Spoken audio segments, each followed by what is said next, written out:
Pakistan versus India. ఎవరిని కదిలించినా వాళ్ళలో ఉన్న భయం ఏంటంటే యుద్ధం జరగబోతుందా,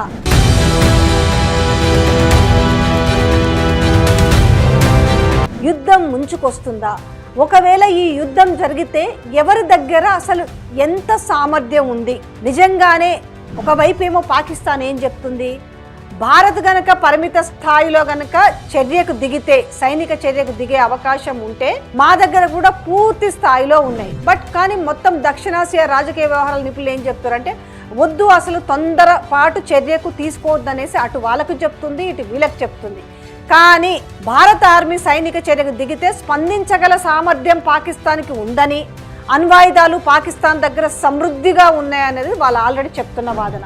ఇక మేము సిద్ధం కావాల్సింది ఏం లేదు, ఆల్రెడీ మేము సిద్ధంగానే ఉన్నాము, ఏ పరిస్థితికైనా కూడా మేము వెనకాడబోమనేసి వాళ్ళు చెప్తున్నారు. అయితే ఒక్కసారి చూద్దాం, మరి భారత త్రివిధ దళాల బలం ఎంతుంది, దీని గురించి ఒక్కసారి డీప్ డిస్కస్ చేసి ఆ లెక్కలు చూద్దాం. ఒకసారి గ్లోబల్ ఫైర్ పవర్ వెబ్సైట్ ప్రకారము 2025 మిలిటరీ ర్యాంకింగ్లలో భారత్ పాకిస్తాన్ కంటే ముందుంది.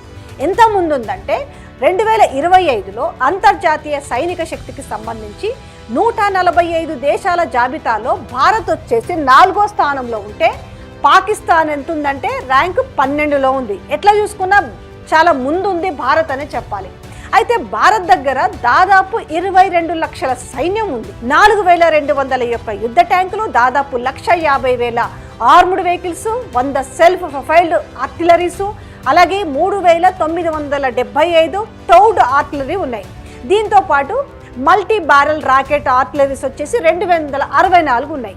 మరి భారత వాయుసేన దగ్గర 3,10,000 మంది బలగం ఉంది, 2229 విమానాలు ఉంటే వాటిలో 513 ఫైటర్ విమానాలు కాగా 270 రవాణా విమానాలు, 130 అటాక్ ఎయిర్ క్రాఫ్ట్లు, 351 శిక్షణ విమానాలు, 6 ట్యాంకర్ ఫ్లీట్ ఎయిర్ క్రాఫ్ట్లు కూడా ఉన్నాయి. ఇక భారత సైన్యానికి చెందిన దగ్గర 3 విభాగాల దగ్గర వచ్చి 899 హెలికాప్టర్లు ఉన్నాయి. వాటిలో 8 అటాక్ హెలికాప్టర్లు అయితే భారత్ నావికా దళం దగ్గర 142,000 మంది సెయిలర్లు ఉన్నారు.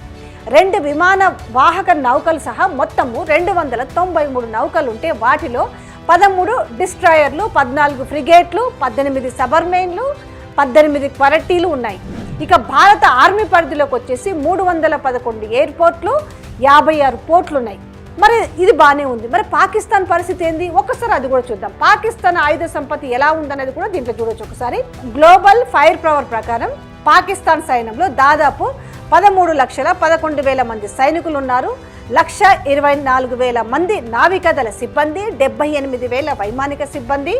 పాకిస్తాన్ దగ్గర మొత్తము 1,399 ఎయిర్ క్రాఫ్ట్లు ఉన్నాయి. వాటిలో 328 ఫైటర్ జెట్లు, 90 అటాక్ టైప్స్, 64 ట్రాన్స్పోర్ట్ విమానాలు, 565 ట్రైనర్లు, దాని తర్వాత 4 ట్యాంకర్ ఫీట్లు, 373 హెలికాప్టర్లు ఉన్నాయి. వాటిలో 57 అటాక్ హెలికాప్టర్లు ఉంటే 2,627 ట్యాంకులు, 662 సెల్ఫ్ ప్రొఫైల్డ్ ఆర్టిలరీస్, అలాగే 2,629 towed artilleries and 600 multi barrel artillery ఉన్నాయట వాళ్ళ దగ్గర. ఇక పాకిస్తాన్ నావికాదళం దగ్గర మొత్తం చూసుకుంటే కనుక 121 యుద్ధ నౌకలు ఉన్నాయి. వాటిలో 9 ఫ్రిగేట్లు, 9 క్వారెట్లు, 8 సబ్మెరైన్లు, 69 పెట్రోల్ నౌకలు ఉన్నాయి.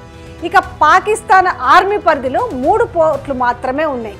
దీంతో పాటు 116 ఎయిర్పోర్ట్లు, 60 మర్చెంట్ మెరైన్ ఫ్లీట్లు ఉన్నాయట. సరే, ఓకే. మరి ఇంతకీ మనం ఎప్పుడు కూడా యుద్ధం వస్తే ఏం చేస్తామంటే అసలు ఎవరి దగ్గర ఎన్ని అణ్వాయుధాలు ఉన్నాయనేది కూడా ఒక చర్చ జరుగుతుంది.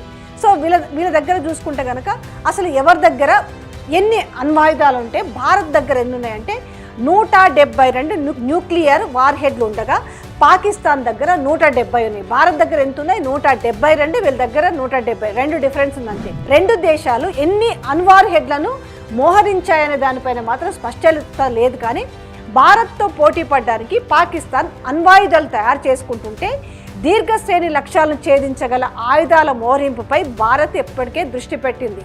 సో అంతేకాకుండా ఈ ఆయుధాలతో చైనాను కూడా టార్గెట్ చేయగలవు. ఎక్కడ మన దగ్గర ఉన్న భారత్తో ఉన్నాయి చూసుకుంటే.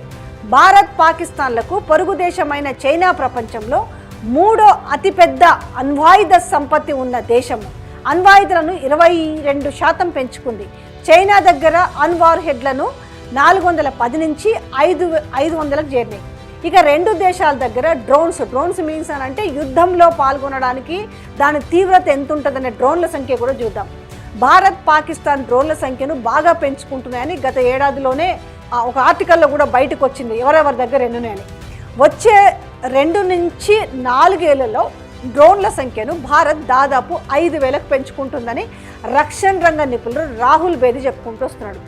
భారత్తో పోలిస్తే పాకిస్తాన్ దగ్గర తక్కువ డ్రోన్లు ఉన్నప్పటికీ పాకిస్తాన్ దగ్గర అనేక రకాల సామర్థ్యం ఉన్న 10 నుంచి 11 రకాల డ్రోన్లు ఉన్నాయట. ఇక $3.5 బిలియన్ విలువైన ప్రిడేటర్ డ్రోన్లు కొనుగోలు చేయడానికి గత ఏడాది అక్టోబర్లో భారత్ అమెరికాతో ఒప్పందం కుదుర్చుకుంది. ఇంతకీ ప్రిడేటర్ డ్రోన్లు ఏం చేస్తాయనంటే ప్రపంచంలో అత్యంత ప్రమాదకరమైన డ్రోన్లుగా వీటిని భావిస్తారట. వాటితో పాటు $500 మిలియన్ విలువైన బాంబులు, లేజర్ గైడెడ్ మిసైల్స్ కూడా భారత్ కొనుగోలు చేయనుంది. ఆ డ్రోన్లతో నిర్దేశిత లక్ష్యాలను ఛేదించవచ్చట. ఇక తుర్కియే, చైనా నుంచి పాకిస్తాన్లు డ్రోన్లు దిగుమతి చేసుకుంటుందని రాహుల్ బేది ఇంతకుముందే తెలపడం జరిగింది. జర్మనీ, ఇటలీ నుంచి కూడా పాకిస్తాన్ డ్రోన్లు కొనుగోలు చేసింది. బరాక్, షహపర్ వంటి డ్రోన్లను పాకిస్తాన్ తయారు చేస్తుంది. తుర్కియేకి చెందిన అధునాతన బైరాక్టర్ డ్రోన్లు TB2, AKMG పాకిస్తాన్ దగ్గర ఉన్నాయి. వాంగ్లాంగ్ 2, CH4 వంటి డ్రోన్లను కూడా చైనా నుంచి పాకిస్తాన్ కొనుగోలు చేస్తుంది. ఓవరాల్గా మనం కంపేర్ చేసి చూస్తే అణ్వాయుధాలను కావచ్చు, డ్రోన్లు కావచ్చు, మిసైల్స్ కావచ్చు, జెట్, ఇవన్నీ ఓవరాల్గా చూసుకుంటే పాకిస్తాన్ కంటే భారతే ముందంజలో ఉంది. సరే, మరి ఈ అణ్వాయుధాలు కావచ్చు, ఈ ఏవేవైతే ఆయుధాలు ఉన్నాయో భారత్ ముందు సంఖ్యలో ఉంది. ర్యాంకింగ్లో కూడా 145 దేశాలను కనుక మనం చూస్తే ఆ ర్యాంకింగ్ విధానంలో కూడా 4 ర్యాంకింగ్లో భారత్ ఉంటే 12వ ర్యాంకింగ్లో పాకిస్తాన్ ఉంది. సో అందరికి అదే ఉంది. ఒకవేళ యుద్ధం జరిగితే మన దగ్గర ఏమున్నాయి, వాళ్ళ దగ్గర ఏమున్నాయి అనే దాని మీద ఒక సెర్చింగ్ జరుగుతున్న నేపథ్యంలో ఈ వీడియోని మేము ముందుకు తీసుకొచ్చినాము.